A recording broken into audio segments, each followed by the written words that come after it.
This is the PIM trader. It's been a while since we've covered cryptos. They have been following the same downtrend as the US stock market. So let's review the top 10 cryptos according to coin market cap. First one is Bitcoin. We have been seeing a downtrend since January 20 this year. The price has found resistance multiple times. 1, 2, 3, 4, 5, 6, 7 times.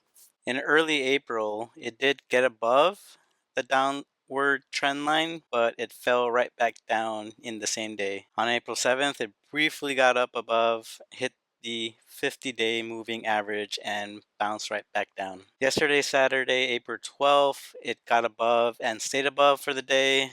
Today, Sunday, April 13th, it has fallen, but it looks like it's holding support at the downward trend line. This is a good sign. We want to see the price stay above the downward trend line for about 3 or 4 days. If it does that, it should stay above the 50-day moving average line as well. If it can hold both, then we are seeing a character change. The next thing we want to see is the price get above the 200-day moving average. Fortunately, the slope of the line has still been curving up, showing that it's not truly weak yet. That means if the price goes sideways, it will stay above the 200-day. The best scenario would be for the price to start moving slowly upward and then get itself above the 200-day, and then we want to see the price stay above that as well. The buy zones have been set based on the price action early in the year. The start of the buy zone is around 99,046. An aggressive buy zone was set based on a previous low, currently at around 89,049. If we can see the price stay above the 50-day moving average and the downward trend line for a few days, that would be in a very aggressive entry point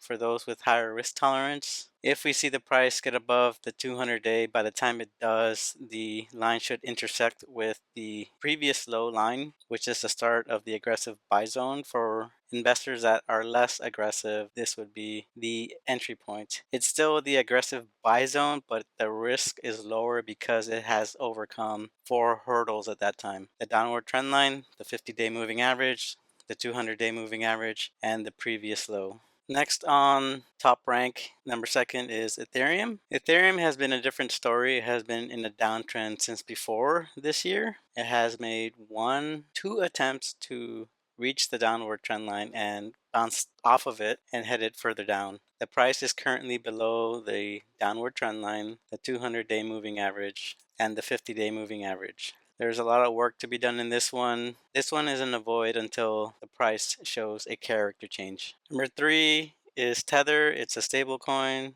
We will be skipping that one. Number 4 is XRP. XRP is also in a downward trend.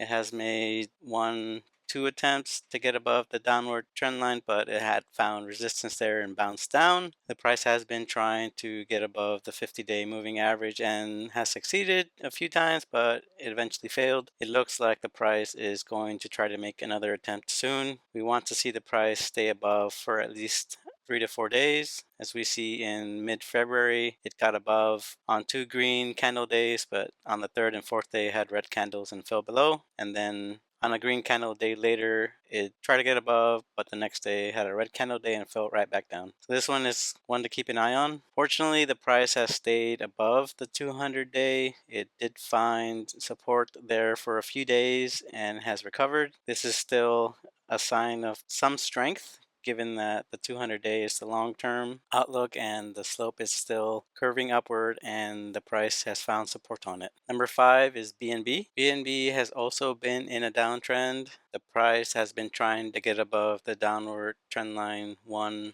2, 3, 4, 5, 6 times already, and it looks like it's trying to make its 7th attempt. The price is still below the 200-day moving average. The slope of the line is starting to flatten out. We don't want to see that curving downward. And the price is also trying to get above the 50-day moving average. The 50-day moving average line is slightly tracking the downward trend line. So if we see the price get above and stay above, we should see it clear the downward trend line and the 50-day moving average, giving very aggressive investors an opportunity to buy. We have set the buy zone based on the top of the 50-day moving average line before it started sloping downward. The aggressive buy zone is from that price down to where the downward trend line is. For less aggressive investors, they will also may want to consider waiting for the price to clear the 200-day and staying above it for a few days. Number 6 is Solana. Solana has cleared the downward trend line for a few weeks now. It did this on March 23rd. It has been going sideways ever since. Sideways price movement is a good behavior we want to see. The longer the price goes sideways, the greater the chance it will jump up or jump down. We don't want to see the jump down, but we do want to see where the price wants to move. It's currently trying to get above the 50-day moving average. The buy zone is set at price where the 50-day moving average started sloping downward. The aggressive buy zone is set at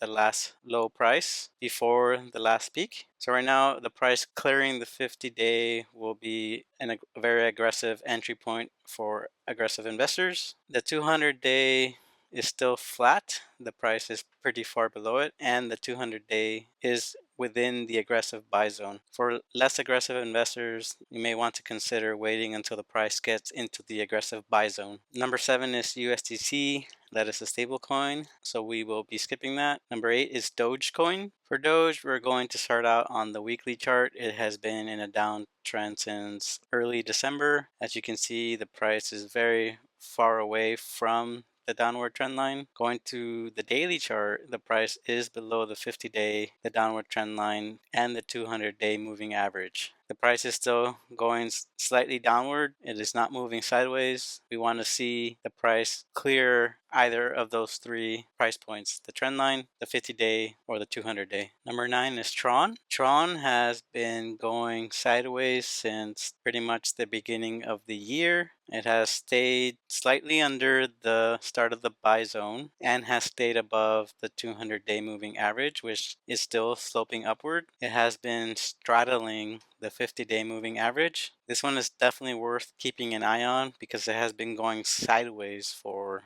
over 3 months now. When the price decides to move, it will either jump up or jump down. Then at that point, we will be able to decide what actions we want to take. Number 10 is Cardano. Cardano still continues to be in a downtrend. It has tried to get above the downward trend line for a couple times now. It bounced off the first time and stayed above for at least a day. The second time around, the price is below the 50-day and the 200-day. We want to see the price get above either one of those. The 200-day line is sloping upward and it looks like it will intersect with the downward trend line. And at that point, if the price gets above either one of those, it will be above both in theory. If it goes out too far, then it might only clear the downward trend line. And that's it for this week. This is the Pimp Trader.